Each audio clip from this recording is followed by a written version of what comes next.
The other day, a young lady brown as the melanin in my daughter's eyes said behind the mic that she hated being a woman. She wanted to know what it meant to be one. And I have often wondered the same.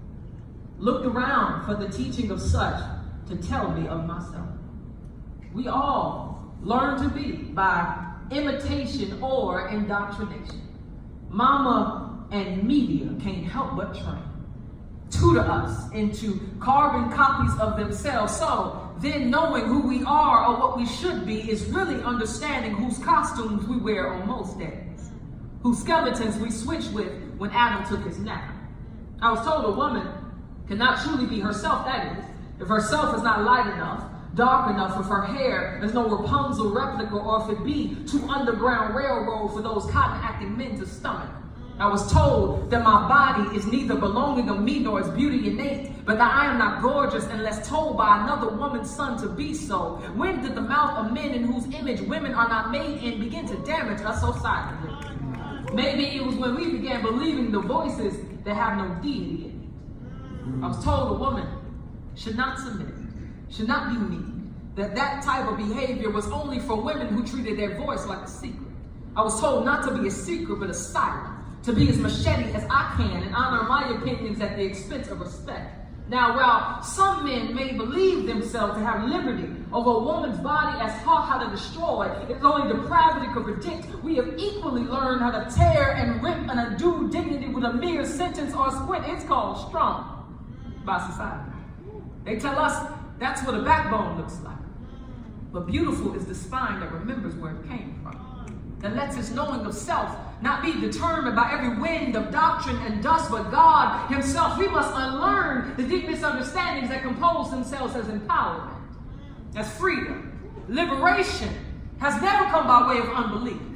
Eve did not attain life by finding beauty in lies, but only a naked body and a husband that forgot her first name. We women must be smarter, must be wiser, must be bent on loving truth, no matter how contradicting it is to a dying culture. I tell you, a woman is no fool unless she chooses to be. If you ask me, what is a woman? I would tell you that she is a bone made alive, with distinctions that set her apart as does the difference between a firefly and a new poem. A woman is not a man. Her calling is not a synonym of inferiority. Her distinctions are not the child of patriarchy. They come from a creative God. Had you seen his fingerprints in your hips?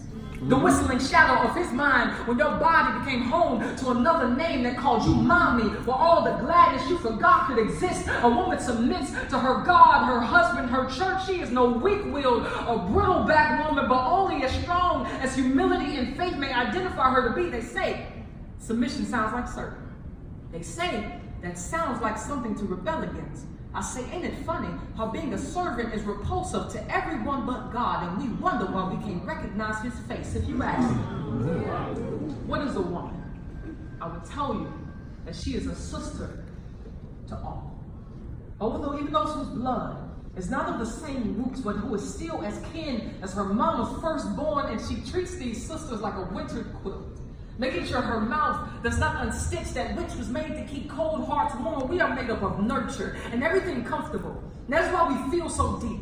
Why we cry so sudden, because the emotions that make us women don't make us unstable, but turn us refuge to the chaos where our ribs once sat. We are necessary and nuanced at that.